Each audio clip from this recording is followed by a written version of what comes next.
ঢুকেই এই যে বাথরুম, ওয়াশরুম দারুণ পরিষ্কার পরিচ্ছন্ন একবারে।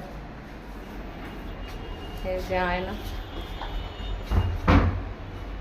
এখানে নিচেও লাগেজ রাখতে পারবে, অনেকটা প্যাসেজ রয়েছে। আর এপাশে রয়েছে টেবিল, এপাশেও একটা আয়না রয়েছে, মিরর। আর এই যে আলমারি, জিনিস রাখতে পারবে।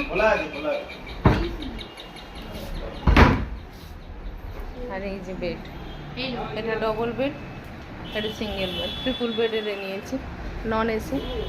পাখার হাওয়া তো দারুণ, ঘর একদম পরিষ্কার পরিচ্ছন্ন। এইখানে একটা সেন্টার টেবিল রয়েছে মাঝখান, খুব সুন্দর ব্যবস্থা। আর এইখান থেকে বাইরের